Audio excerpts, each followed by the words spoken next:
comme vous avez pu entendre, on a chanté une louange.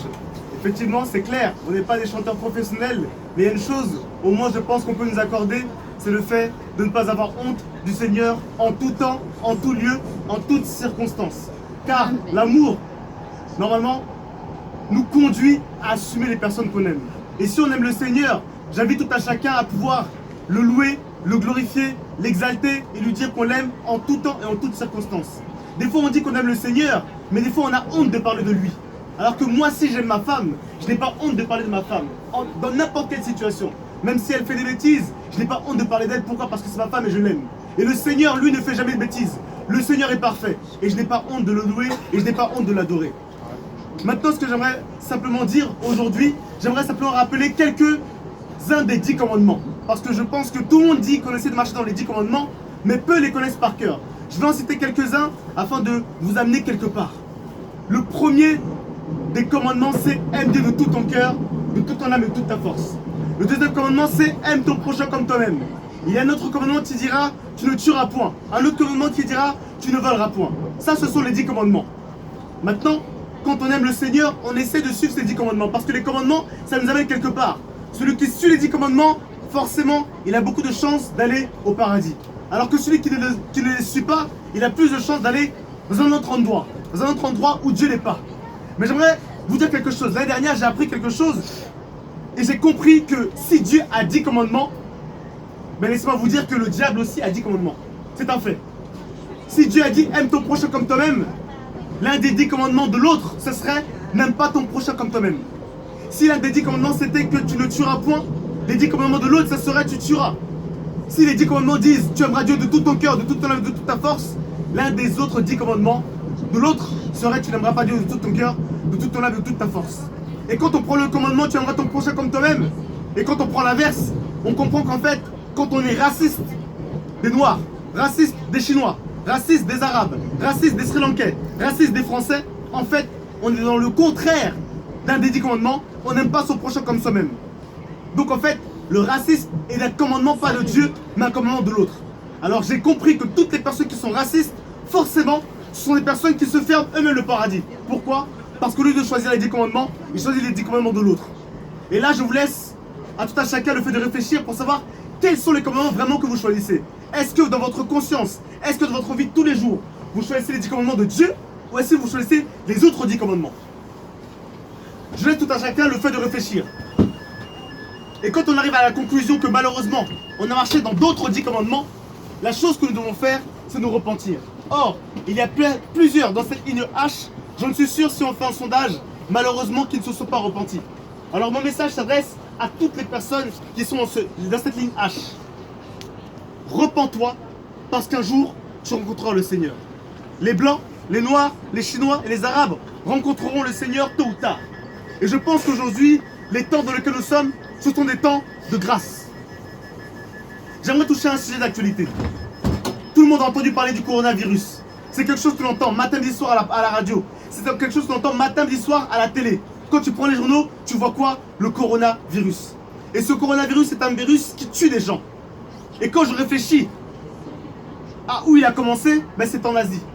Et là-bas, il y a des pères qui sont morts. Il y a des mères qui sont mortes. Il y a des collègues qui sont morts. Il y a des amis qui sont morts. Aujourd'hui, je ne sais pas si un des membres de ta famille est frappé par le coronavirus. Mais néanmoins, c'est une maladie qui tue. Mais face à cette maladie, on a deux façons d'agir. Il y a deux façons d'agir face à cette maladie. C'est soit on sait que la mort est proche et ça nous pousse à nous repentir, ça nous pousse à reconnaître que nous sommes que poussière et on retournera à la poussière. Ou soit on se dit que la mort est omniprésente et on fait ce qu'on veut. Mangeons et buvons parce qu'un jour on va mourir. Donc profitons au maximum des boîtes de nuit, profitons au maximum des femmes, profitons au maximum de l'argent. On a deux comportements vis-à-vis de ce virus. On a deux comportements vis-à-vis de la mort. La mort, elle n'envoie pas de texto. La mort, elle n'envoie pas de SMS. La mort, elle ne te prévient pas quand elle arrive. Elle frappe à n'importe quel moment. Je souhaite que toutes les personnes dans cette ligne H vivent le plus longtemps possible. Mais si la mort viendra te prendre, la question que j'ai pour toi, c'est où est-ce que tu irais? Si tu meurs ce soir, à la prochaine station, ce que je n'espère pas, où est-ce que tu vas? Beaucoup de personnes ne le savent pas. Mais pour savoir si tu vas dans le bon lieu, il faut que tes péchés soient pardonnés. Est-ce que tes péchés ce soir, ils sont pardonnés. S'ils ne sont pas pardonnés, j'ai une bonne nouvelle pour toi. J'ai une bonne nouvelle pour toi. La bonne nouvelle pour toi, c'est que tes péchés peuvent être pardonnés si tu acceptes avec humilité que tu as besoin d'un sauveur. Dans cette ligne H, nous avons tous besoin d'un sauveur. Parce qu'ici, il n'y a personne qui est parfait, il n'y a personne qui est saint, il n'y a personne qui peut lever la main et dire « Moi, mon casier judiciaire devant le Seigneur, il est vide, il est blanc. » Il n'y a que Jésus-Christ qui a son casier judiciaire vierge. Alléluia. Et lui, étant amour, il peut venir sauver. Et c'est pour ça qu'il y a 2000 ans, Jésus-Christ est mort à la croix pour les pécheurs que nous sommes. Aujourd'hui, j'aimerais t'inviter à mettre ta confiance, non à la religion, mais ta confiance en Jésus-Christ. Parce que c'est lui qui est mort à la croix pour tes péchés. Il a donné sa vie pour toi parce qu'il t'aime. Et il y a 4 ans, j'ai fait cette expérience. Je me suis repenti. J'avais des problèmes de cœur. Et je me suis dit, si je meurs, où est-ce que je vais? Et je savais que même après toutes mes bonnes actions, ce n'était pas le ciel qui m'était préservé. Je savais que mes mauvaises actions, c'était ça qui me fermait la porte au ciel. Et je savais que j'avais besoin du pardon de mes péchés. Mais quand j'ai lu ce livre, qui est la Bible, la parole de Dieu, j'ai vu que Dieu m'aimait. J'ai vu que Dieu était amour. Et que Dieu veut sauver tout un chacun. Mais c'est l'homme, malheureusement, qui se perd lui-même. Parce qu'il ne vient pas vers le Seigneur pour demander pardon. Alors je t'invite à faire 3 choses. 1. Va vers le Seigneur, va confesser tes péchés. 2. Aie le courage de demander pardon au Seigneur. Parce que Dieu ne pardonne qu'à des personnes qui demandent pardon. Dieu ne peut pas pardonner si une personne dit qu'elle n'a rien fait. 3. Repens-toi. Et la 4e chose la plus importante, c'est accepter Jésus-Christ comme sauveur. Car il est le Fils de Dieu, il est mort et ressuscité. Et sa résurrection démontre que son sacrifice a été agréé du Seigneur. Il est ressuscité. Il a fait le travail. Il est mort à la croix pour tes péchés. La seule chose que tu as à faire, c'est devenir humble et de l'accepter comme sauveur, afin de recevoir le pardon de tes péchés. La Bible déclare que la personne qui fait ça, il reçoit le pardon des péchés et il reçoit la vie éternelle. La question que j'ai pour toi ce soir, c'est que vas-tu faire de ton libre arbitre? Parce qu'on a tous un libre arbitre. Tu peux choisir tout de suite de descendre. Tu peux tout de suite choisir d'aller à Pontoise.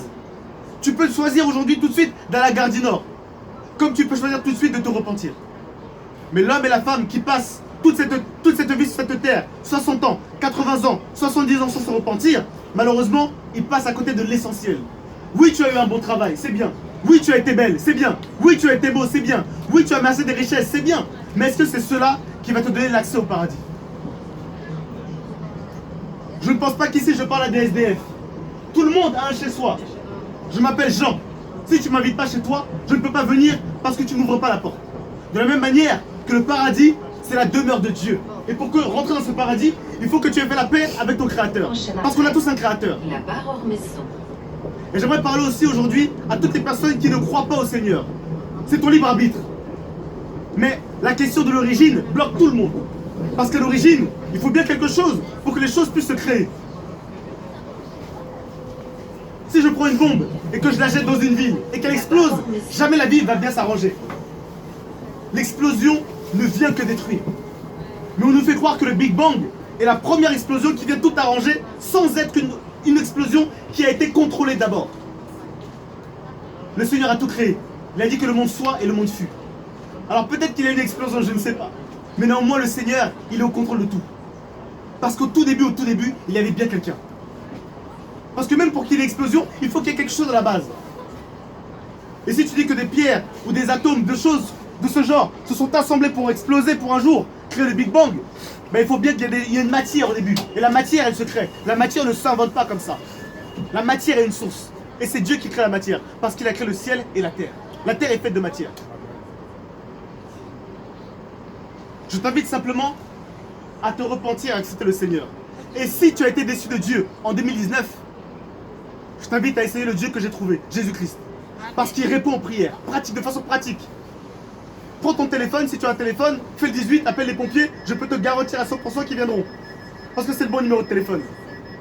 Mais si quelqu'un te dit appelle les pompiers et tu appelles le 9, ils ne viendront jamais. Pas parce que les pompiers n'existent pas, mais parce que c'est un mauvais numéro de téléphone. Il y a beaucoup de personnes qui veulent croire en Dieu, qui sont sincères, mais qui malheureusement appellent des dieux qui ne sont pas des dieux par leur origine. Ils sont dans la religion, ils ont appris des choses de leur père et de leur mère, ils sont sincères. Mais malheureusement quand ils prient, ils n'ont aucune réponse. Je demande à lever la main à une seule personne qui a prié le Seigneur, qui a prié Dieu et que Dieu a répondu. Si quelqu'un a prié Dieu et il a répondu de façon pratique, comme je te parle, qu'il lève la main. Mais beaucoup de personnes sont dans la religion, ils prient une fois, 2 fois, 3 fois, 4 fois, 5 fois, 6 fois, 7 fois par jour avec sincérité, mais il n'y a pas de retour. Pourquoi? La Bible explique. L'oreille de Dieu n'est pas trop dure pour entendre. Et sa main n'est pas trop courte pour sauver. Mais ce sont les péchés qui mettent une séparation entre nous et Dieu. Depuis qu'Adam et Ève ont péché, ils ont été chassés du jardin d'Éden. Depuis qu'ils ont été chassés, nous sommes nés loin de Dieu. C'est pour ça que maintenant, pour rentrer en contact avec Dieu, nous sommes obligés de prier. Adam et Ève n'avaient pas besoin de prier. Ils étaient créés par Dieu, ils étaient avec Dieu.